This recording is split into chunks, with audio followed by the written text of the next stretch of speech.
أنفسنا ومن سيئات أعمالنا من يهده الله فلا مضل له ومن يضلل فلن تجد له وليا مرشدا ونشهد أن لا إله إلا الله وحده لا شريك له ونشهد أن سيدنا إمامنا قدوتنا حبيبنا طبيبنا وطبيب أرواحنا محمد الذي أرسله بالحق بشيرا ونذيرا وداعيا إلى الله بإذنه وسراجا وقمرا منيرا أما بعد فقد قال الله تعالى في كلامه المجيد والفرقانه الحميد সবাই জবান খুলে পড়ুন আউযু বিল্লাহি মিনাশ শাইতানির রাজীম বিসমিল্লাহির রাহমানির রাহিম মা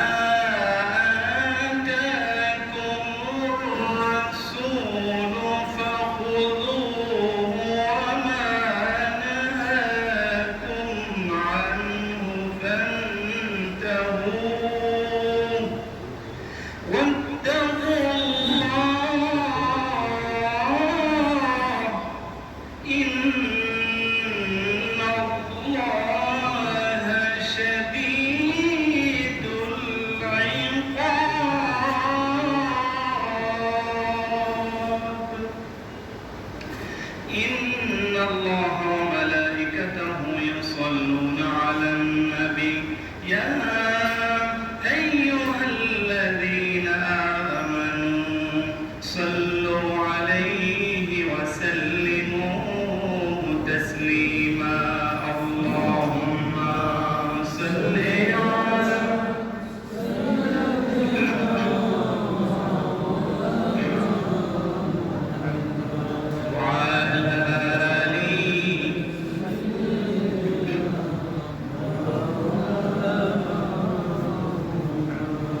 নবীর প্রতি মহব্বত ও ভালোবাসা আমাদের আছে না নাই?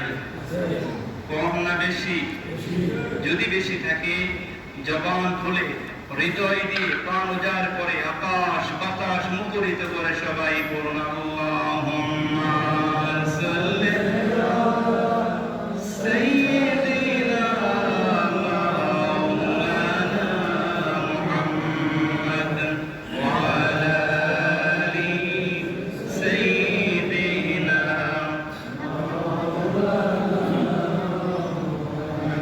চাঁদাবাজি আর সন্ত্রাসী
মালিককে সে আল্লাহর জন্য সবাই পড়ছে কালিমাতুশ শুকর আলহামদুলিল্লাহ আল্লাহু আকবার কাবীরা আলহামদুলিল্লাহি কাসীরা সুবহানাল্লাহি বুকরাতাও ওয়া আসীলা। আমরা প্রশংসা করলাম কার? আল্লাহর প্রশংসা করে কি আমাদের মনটা ভালো লাগে? কথা বলেন, ভালো লাগে? সব সময় প্রশংসা চলবে কার? খাওয়ার সময়, ঘুমানোর সময়, ঘুম থেকে ওঠার সময় আল্লাহর প্রশংসা আছে না নাই? একজন ইমানদার ব্যক্তি আল্লাহর প্রশংসা করে, যতটুকু না খুশি হয়, অন্য মানুষের প্রশংসা তত খুশি হয় না। জোরে বলেন আল্লাহু আকবার। আমরা যেন সব সময় আল্লাহ পাকের ফিকির, আল্লাহ পাকের জিকির করতে পারি, সেই তৌফিক যেন দান করেন। এজন্য একবার কালিমাতুশ শুকর আদায় করছি আলহামদুলিল্লাহ। সম্মানিত হাজির, আজকে আমি যে টপিকটা চয়েস করেছি একটা গুরুত্বপূর্ণ টপিক, আমাদের বাস্তব জীবনের সাথে আজকে আমরা মিলাতে পারবো। যে আজকের আলোচনার টপিকটা হচ্ছে prophetic mindset through the lens of সিরাহ, থ্রু দ্য লেন্স অফ সুন্নাহ। রাসূল সাল্লাল্লাহু আলাইহি সাল্লামের মাইন্ডসেট শব্দটার সাথে আমাদের পরিচিত আছে না বলেন? মাইন্ডসেট মানে হচ্ছে কি মনস্তত্ত্ব।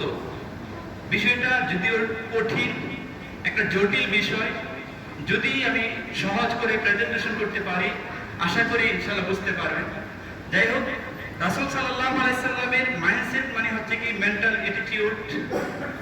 যেভাবে মানুষ চিন্তা করে, যেভাবে মানুষ ভাবে, যেভাবে মানুষ তার চতুর্পাশে জগৎটা নিয়ে দেখে, যেভাবে সিদ্ধান্ত নেয়, এটাকে বলা হয় মাইন্ডসেট। জোরে বলেন আল্লাহু আকবার।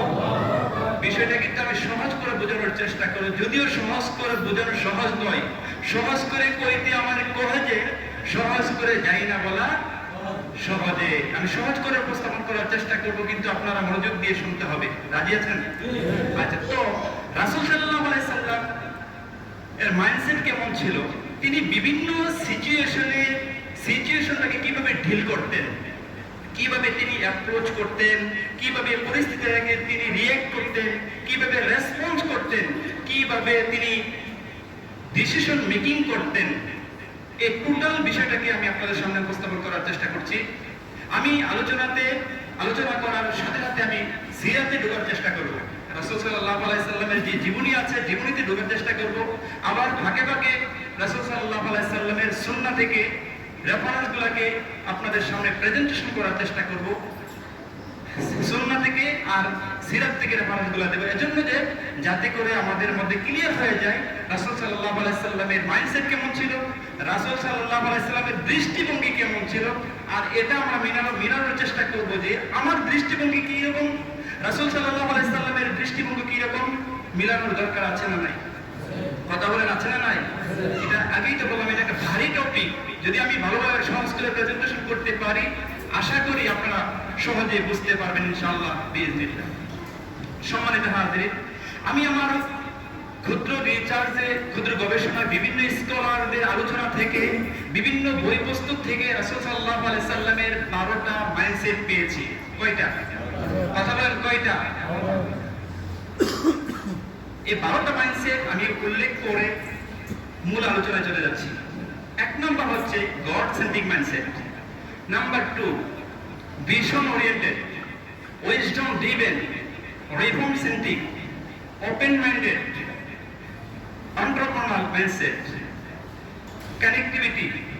তার পর হচ্ছে appreciate, flexible, entrepreneurial, optimistic, resilient. এই 12টা মাইন্ডসেট নিয়ে আমি আপনাদের সামনে উল্লেখ করার চেষ্টা করছি। আল্লাহ পাক যেন আমাকে আমলে নিয়তে বলার, আমরা যারা শুনবো প্রত্যেকে যেন আমলে নিয়তে শুনতে পারে, সেই তৌফিক যেন দান করুন আমরা পড়ে আমিন। এই 12টা মাইন্ডসেটের প্রথম নম্বর মাইন্ডসেট হচ্ছে গড সেন্ট্রিক মাইন্ডসেট, আল্লাহ কেন্দ্রিক মাইন্ডসেট।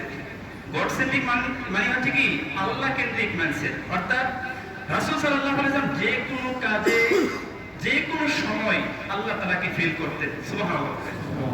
রাসূল সাল্লাল্লাহু আলাইহি সাল্লাম গড সেন্ট্রিক মাইন্ডসেটটা ছিল এরকম, তিনি যে কোনো কাজে আল্লাহ তাআলাকে ফিল করতেন। যে কোনো সময় তিনি বলতেন আমার কেউ নয়, কিন্তু কে আছেন? আল্লাহ আছেন।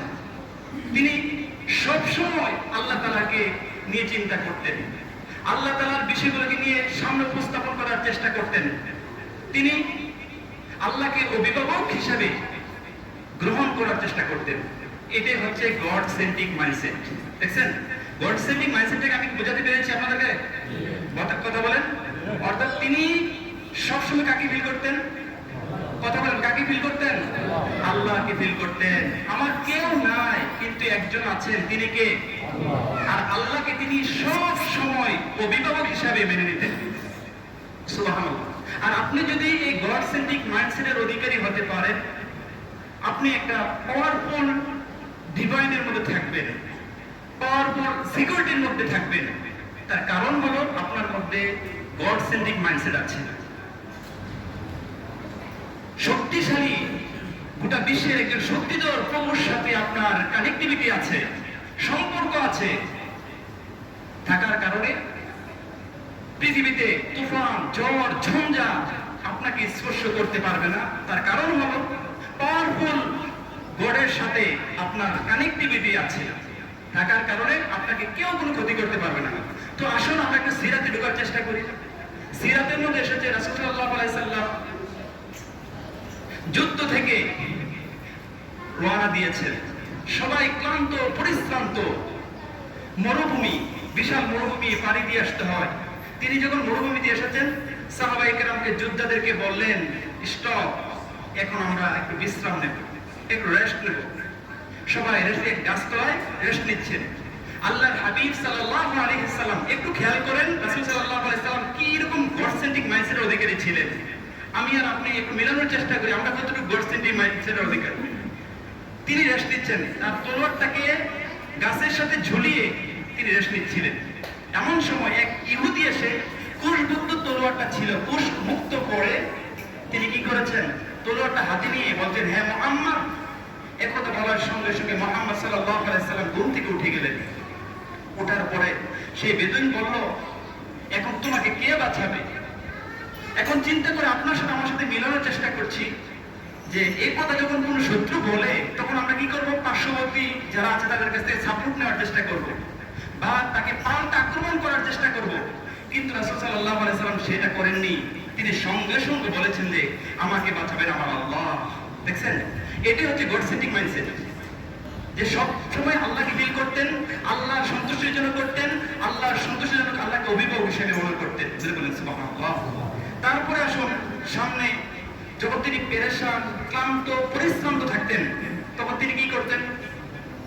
ইদা কানা রাসূল সাল্লাল্লাহু আলাইহি ওয়াসাল্লাম ইদা হাসাবহু আমরুন সাল্লা, যখন তিনি পেরেশানির মধ্যে থাকতেন, একটু চিন্তার মধ্যে থাকতেন, আজকে আগামীকাল আমরা যুদ্ধে যেতে হবে, আজকে নতুন একটা কর্মসূচি এসেছে, তখন তিনি কি করতেন? মহান রবের দরবারে নামাজে দাঁড়িয়ে যেতেন। সুবহানাল্লাহ। এটা হচ্ছে গড সেন্ট্রিক মাইন্ডসেট। তারপর আসুন আমরা হিজরতের ঘটনা যদি দেখি, মক্কা ছেড়ে যখন কাফিরদের অত্যাচার, স্টিমগুলার যখন চালানো হয়েছিল, আল্লাহ পাকের আদেশে তিনি মক্কা ছেড়ে মদিনাতে রওনা দিয়েছেন। এমন সময় এক পা গুহায়, হেরা গুহায় অবস্থান করছেন। আবু বকর সিদ্দিক রাদিয়াল্লাহু তাআলা বলেন, ইয়া রাসূলুল্লাহ, আমরা তো দুইজন, আমরা আর কেউ নেই, কাফেররা তো অনেক দেখা আছে, যদি জানতে পারে আমাদেরকে মেরে ফেলবে। ইয হুমা ফিল গার ইয ইয়াকুলু লিসাহিবিহি লা তাহজান ইন্নাল্লাহ মা'ানা। হে আবু বকর, তুমি চিন্তা করো না, আমাদের সাথে আল্লাহ আছেন। সুবহানাল্লাহ। দেখছেন, সব সময় কি করতেন? আল্লাহকে ফিল করতেন, আল্লাহকে অভিভাবক হিসেবে মনে করতেন। হযরতে আলী রাদিয়াল্লাহু তাআলা বলেন, মাসউদ রাদিয়াল্লাহু তাআলা বলেন, যখন আগামীকাল আমরা বদরের যুদ্ধে অংশগ্রহণ করব, এখন যিনি দায়িত্বে থাকেন, যিনি সিপাহ সালার দায়িত্বে থাকেন, তিনি বিভিন্ন বিষয় নিয়ে চিন্তা করেন কিভাবে করা যায়, কিভাবে খাবার বন্টন করা যায়, বিপদের সময় সুস্থলে চিকিৎসার কিভাবে ব্যবস্থা করা যায়, সেই চিন্তা করতেন। এই ব্রিফিং দিয়ে আল্লাহর হাবিব সাল্লাল্লাহু আলাইহি সাল্লাম সারা রাত নামাজের মধ্যে সিজদায় পড়ে আল্লাহর দরবারে তার সম্পর্ক জুড়ে দিয়েছেন। জুরুন আল্লাহু আকবার। হযরতে আলী রাদিয়াল্লাহু তাআলা বলেন, আমরা সারা রাত ঘুমিয়েছিলাম, বিশ্বনবী সাল্লাল্লাহু আলাইহি সাল্লাম ঘুমাননি, শুধু সকল সৈনিকদের চিন্তায় ছিলেন। হযরতে আবু বকর সিদ্দিক রাদিয়াল্লাহু তাআলা বলেছেন, আল্লাহর হাবিব সাল্লাল্লাহু আলাইহি সাল্লাম যখন দোয়া করতেছিলেন, তার শরীরের মধ্যে যে একটা জামা ছিল, সেই জামাটা ল্যান্ডের মধ্যে পড়ে গিয়েছিলেন। সুবহানাল্লাহ। এটা হচ্ছে গড সেন্ট্রিক মাইন্ডসেট। তাহলে আপনার সাথে আমার সাথে মিলানোর চেষ্টা করি। রাসূল সাল্লাল্লাহু আলাইহি ওয়াসাল্লাম কতটুকু গড সেন্ট্রিক মাইন্ডসেটের অধিকারী ছিলেন, আমরা কতটুকু মাইন্ডসেটের অধিকারী আছি। তারা 2 নম্বর আসুন ভিশন ওরিয়েন্টেড। রাসূল সাল্লাল্লাহু আলাইহি ওয়াসাল্লাম অর্থাৎ দূরদর্শিতা, রুইয়াতুল মানহি অর্থাৎ ভবিষ্যৎ আগাম অনুমান করতে পারতেন। তিনি একটা পরিকল্পনা করেছেন, একটা ব্রিজ করবেন মনে করেনি। ব্রিজটা 50 বছর একটা পরিকল্পনা, 50 বছর যাবে, 100 বছর যাবে, দীর্ঘমেয়াদী পরিকল্পনা রাসূল সাল্লাল্লাহু আলাইহি ওয়াসাল্লাম করতেন, যে সাহাবায়ে কেরামরা উপলব্ধি করতে পারতেন না। তেমনি ভাবে আল্লাহ নবী সাল্লাল্লাহু আলাইহি ওয়াসাল্লাম একটি স্বপ্ন দেখলেন, লাকাদ সাদাকাল্লাহু রাসূলাহু রুইয়া বিল হাক্কি লাতাদখুলুন্নাল মাসজিদাল হারাম ইনশাআল্লাহু আমিনিন। রাসূল সাল্লাল্লাহু স্বপ্নে দেখছেন যে আমি মক্কায় গিয়েছি, সাহাবায়ে কেরামকে নিয়ে উমরা করার জন্য গিয়েছি। নবীদের স্বপ্নটা কিন্তু স্বপ্ন নয়, নবীদের স্বপ্নটা হচ্ছে ওহী, আল্লাহ পাকের পক্ষ থেকে আসে। তিনি সকালবেলা 1400 সাহাবী নিয়ে উমরা করতে রওনা দিয়েছেন মক্কায়। কাফেররা বাধা দিয়েছে, দেওয়ার পর আল্লাহর হাবিব সাল্লাল্লাহু আলাইহি সাল্লাম তাদের সাথে একটা চুক্তি হওয়ার দরকার। হুদাইবিয়ার একটা সন্ধি হয়েছিল, এটাকে আল্লাহর হাবিব সাল্লাল্লাহু আলাইহি সাল্লাম বলে, ঠিক আছে তোমরা যেহেতু আমাদেরকে বাধা দিচ্ছ, আমাদের সাথে একটা চুক্তি করো। তখন আল্লাহর হাবিব সাল্লাল্লাহু আলাইহি সাল্লাম একটা চুক্তি করে দিলেন যে মুহাম্মদ ইবনে রাসূলুল্লাহ পক্ষ থেকে কুরাইশদের সাথে একটা চুক্তি করা হয়েছে, এটা লেখো। তারা বললেন না, এটা করা যাবে না, মুহাম্মদ লেখা যাবে কিন্তু রাসূলুল্লাহ লেখা যাবে না। উমর রাদিয়াল্লাহু তাআলা বলেন, না ইয়া রাসূলুল্লাহ, এটা আমরা মানতে পারি না, রাসূল কাটা হবে কেন? এটা তো আল্লাহর পক্ষ থেকে আপনি হয়েছেন। আল্লাহর হাবিব বলেন, হে উমর একটু ধৈর্য ধরো, তারা যা বলে তাই করো। তিনি মুহাম্মদ লিখলেন, কিন্তু রাসূলুল্লাহ কাটা হলো। তারপর বলা হলো, তোমরা এই বছর উমরা করতে এসেছো, উমরা করতে পারবে না, এই বছর চলে যাবে, এটা লেখো। লেখা হলো। তারপরে বললেন যে আগামী বছর উমরা করতে আসবে, কিন্তু 3 দিনের বেশি থাকতে পারবে না। কয় দিন? 3 দিনের বেশি থাকতে পারবে না। তারপর আবার একটা লেখো যে মক্কা থেকে যখন কোনো কুরাইশ মদিনাতে আসবে তাদেরকে ফেরত দিতে হবে, আর মদিনা থেকে কোনো মুসলমান যদি মক্কাতে আসে তাহলে তাদেরকে ফেরত দেওয়া হবে না। সাহাবায়ে কেরাম রাজি না, একজনও রাজি না, কিন্তু আল্লাহর হাবিব সাল্লাল্লাহু আলাইহি সাল্লাম রাজি হয়ে গেলেন। কারণ রাসূল সাল্লাল্লাহু আলাইহি সাল্লাম ভিশন ওরিয়েন্টেড মাইন্ডসেটের অধিকারী ছিলেন, তিনি দূরদর্শিতার চিন্তা করতেন। এটা আল্লাহ রাব্বুল আলামিন বিশ্বনবী সাল্লাল্লাহু আলাইহি সাল্লামকে দান করেছিলেন। এই মেনে নেওয়াটাকে উমর রাদিয়াল্লাহু তাআলা রাগে বলেন, ইয়া রাসূলুল্লাহ আলাইসা আনতা নাবিয়্যুন হাক্কুন, আপনি কি সত্য নবী নন? আলাইসা আলা দীনুন হাক্কুন, আমরা কি সত্য দ্বীনের উপর প্রতিষ্ঠিত নয়? আলাইসাল কুরআন কিতাবুন হাক্কুন, আমরা কি সত্য কিতাব পাই না? ইয়া রাসূলুল্লাহ, আপনি কেন সত্য ধর্ম হওয়ার পরে, সত্য কিতাব পাওয়ার পরে, সত্য নবী পাওয়ার পরে এত কম্প্রোমাইজ করছেন? তার কারণটা কি? হযরত ওমরকে রাসূল বলেন, ইয়া ওমর একটু ধৈর্য ধরো, মেনে নাও। এই মেনে নেওয়াটাকে আল্লাহ রাব্বুল আলামিন ভিক্টরি হিসাবে রেখেছেন। জোরে বলেন সুবহানাল্লাহ। ইন্না ফাতাহনা লাকা ফাতহাম মুবিনা লিয়াগফিরা লাকা আল্লাহু মা তাকাদ্দামা মিন যানবিক, নিশ্চয়ই আমি আপনাকে প্রকাশ্য বিজয় দান করে দিয়েছি। এই হুদাইবিয়ার সন্ধিটাকে প্রাথমিক বিজয় বলা হয়েছে। এই বিজয়ের মাধ্যমে মক্কা বিজয় আল্লাহ পাক দান করে দিয়েছিলেন। কারণ রাসূল সাল্লাল্লাহু আলাইহি সাল্লাম ছিলেন যে ভিশন ওরিয়েন্টেড মাইন্ডের অধিকারী ছিলেন। তারপর আসুন উইজডম দিবে। উইজডম মানে হলো প্রজ্ঞা। প্রজ্ঞাটা কাকে বলে? প্রজ্ঞা হচ্ছে জ্ঞান এবং কমন সেন্স, এই দুইটা মিলে কি হয়? প্রজ্ঞা হয়। জ্ঞান এবং কমন সেন্স যখন একসাথে হয় এটা কি হয়ে যায়? প্রজ্ঞা হয়ে যায়। রাসূল সাল্লাল্লাহু আলাইহি সাল্লাম ছিলেন প্রজ্ঞার অধিকারী। রাসূল সাল্লাল্লাহু আলাইহি সাল্লাম উইজডম গিভিং, অ্যাডভাইজিং, তিনি যখন উপদেশ দিতেন তার মধ্যে প্রজ্ঞা ছিল। রাসূল সাল্লাল্লাহু আলাইহি সাল্লামের পলিসি মেকিং এর মধ্যে কি ছিল? ওই প্রজ্ঞা ছিল। রাসূল সাল্লাল্লাহু আলাইহি সাল্লাম অ্যাকশন স্ট্র্যাটেজি প্ল্যান যে করতেন, দীর্ঘমেয়াদী প্ল্যান করতেন, এটার মধ্যে কি ছিল? তার প্রজ্ঞা ছিল। দেখা যায় আমাদের দেশে অনেক সময় একটা ব্রিজ করা হয়, 2 বছর করে ভাঙা লাগে, কারণ এই ব্রিজের প্রয়োজন নাই।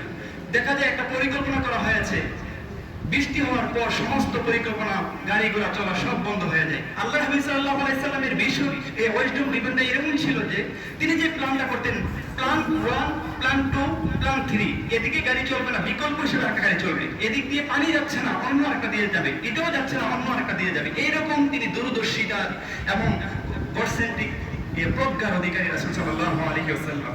একদিন রাসূল সাল্লাল্লাহু আলাইহি সাল্লাম নবীদের স্ত্রীর সাথে কথা বলছেন, যদি আল্লাহ পাক আমাকে সামর্থ্য দিত, যে কাবাটা আছে এই কাবাটা আমি ইব্রাহিম আলাইহিস সালামের যুগে যে কাবাটা ছিল সেই কাবাটাকে আমি নির্মাণ করতাম, কিন্তু করছি না। এই জন্যই যে কারণ তিনি প্রজ্ঞার অধিকারী ছিলেন। নতুন নতুন মুসলমান হয়েছে, বলবো যে মুহাম্মদ মক্কা বিজয় করে সাথে সাথে কাবা শরীফকে সংস্কার করা শুরু করে দিয়েছে। তাদের মধ্যে একটা তৈরি হতে পারে, এওয়াজ তৈরি হতে পারে, এজন্য তিনি করেন নাই। বলে কি রকম ছিল ইয়া রাসূলুল্লাহ? তিনি বলেন কাবা শরীফটা ছিল দৈর্ঘ্য প্রস্থ আকারে ছিল। এখন যে কাবা শরীফটা আমরা দেখি এটা কিন্তু চতুর্ভুজ আকৃতি। চতুর্ভুজ আকৃতি না বলেন, একটু হেরেম যে আছে না, একটু একটু বাঁকা একটা জায়গা খালি জায়গা আছে না, এরকম ছিল। কিন্তু আল্লাহ হাবিব সাল্লাল্লাহু আলাইহি সাল্লাম ঘোষণা দিয়েছিলেন যে এই কাবা নির্মাণ করতে আমরা হারাম টাকা ইউজ করব না, হালাল টাকা দাও। সবাই দিয়েছেন। এই হালাল টাকা দিয়ে করতে গিয়ে এই পর্যন্ত সম্পূর্ণ কাবা হয় না, না হওয়ার কারণে এইটি এতটুকু দিয়ে কি করে কাবাটা নির্মাণ করে দিয়েছেন। কাবা শরীফের ভিতরে কিন্তু ফরজ নামাজ পড়া যায় না, কারণ ইলা জিহাতিল কাবা, তার ডিরেকশনটা কাবা। কাবার দিকে আপনি মুতাওয়াজ্জিহ হতে হবে, ভিতরে পড়তে নফল পড়তে পারবেন। আর যে একটা কাবা আছে, এই হেতামে কাবা, হাতিমে কাবা যেটাকে বলা হয়, এটার মধ্যে নামাজ পড়া আর কাবার ভিতরে নামাজ পড়া সেম। এটা কাবার একটা অংশ। ওই সময় হালাল টাকা পরিপূর্ণ ছিল না থাকার কারণে এটা কি করা হয়েছে, চতুর্ভুজ আকৃতির কাবা করা হয়েছে। কাবা যখন নির্মাণ করা হলো, যে হাজারে আসর পাথরটাকে এরকম কে রাখবেন, এই সম্মানজনক কাজে সকলে অংশীদার হতে চায়। কিন্তু রাসূল সাল্লাল্লাহু আলাইহি সাল্লামের ওয়েলকাম দেখেন, যখন তাদের মধ্যে একটা আওয়াজ তৈরি হয়েছে, ঝগড়া ও বলে আমি এই কল্যাণকর কাজে করতে চাই, এমন বংশে করতে চাই, এমন বংশে করতে চাই, আল্লাহর হাবিব সাল্লাল্লাহু আলাইহি সাল্লাম সরাসরি সলিউশন দিয়ে দিলেন, একটা চাদর নিয়ে আসো। চাদর নিয়ে আসলেন। বিশ্বনবী হাজারে আসওয়াদ পাথরটাকে চাদরের মধ্যে রাখলেন। রাখার পর বলেন আসো, চারটা বংশধরের চারজন নেতা আসো, চায়ের কোণার মধ্যে ধরো। চারজন ধরেছেন, তারা নিয়েছেন। নেওয়ার পরে তারা খুশি, কারণ এই সম্মানজনক কাজের মধ্যে কি হয়েছেন, অংশীদার হয়েছেন। আর বিশ্বনবী সাল্লাল্লাহু আলাইহি সাল্লাম নিজ হাতে এই হাজারে আসওয়াদ স্থাপন করে দিয়েছেন। জোরে বলেন সুবহানাল্লাহ। রাসূল সাল্লাল্লাহু আলাইহি সাল্লাম এই ওয়েস্টার্ন ডিমেনের অধিকারী ছিলেন। তারপরে আসুন, আকাবার যে শপথ হয়েছিল, মুসলমানরা সেখানে ছিলেন। আল্লাহর হাবিব সাল্লাল্লাহু আলাইহি সাল্লামকে বলেছেন, ইয়া রাসূলুল্লাহ, ইয়া হাবিবাল্লাহ, আমরা তো এখানে রয়ে গেছি, আমাদের দ্বীনের কথা বলার জন্য একজনকে পাঠিয়ে দিন। আল্লাহর হাবিব সাল্লাল্লাহু আলাইহি সাল্লাম কি করলেন না, আবু বকরকে পাঠান নাই, ওমরকেও পাঠান নাই, আলীকেও পাঠান নাই, তিনি পাঠিয়েছিলেন যে মুসআব ইবনে উমাইর রাদিয়াল্লাহু তাআলা কে পাঠিয়েছিলেন। তিনি এজন্য পাঠিয়েছিলেন যে মুসআব রাদিয়াল্লাহু তাআলা এত সুঠামদের অধিকারী ছিলেন, দেখতেও সুন্দর, তার বলার বাচন ভঙ্গিমা এত সুন্দর ছিল, তিনি মানুষের মন জয় করে ফেলতেন। তিনি একটা পোশাক একবারে বেশি পরতেন না, তিনি সবসময় এমন পারফিউম ব্যবহার করতেন। মুসআব ইবনে উমাইর যখন এই রাস্তা দিয়ে হেঁটে যেতেন, অনেক পরে বুঝতে পারতেন এই রাস্তা দিয়ে মুসআব ইবনে উমাইর রাদিয়াল্লাহু তাআলা হেঁটে গিয়েছেন। এমন একজন সাহাবীকে আল্লাহর হাবিব সাল্লাল্লাহু আলাইহি ওয়াসাল্লাম নিযুক্ত করেছিলেন। সম্মানিত হাজিরিন, আরেকটা হচ্ছে রিফর্ম সেন্ট্রিক মাইন্ডসেট। রাসূল সাল্লাল্লাহু আলাইহি ওয়াসাল্লাম ইসলাহ করতেন, সংশোধন করতেন। যদি কোন এলাকার মধ্যে যেতেন, কোন এলাকার নাম, কোন মানুষের নাম যদি ভুল থাকতো, এগুলো আল্লাহর হাবিব সাল্লাল্লাহু আলাইহি ওয়াসাল্লাম সংস্কার করে দিতেন।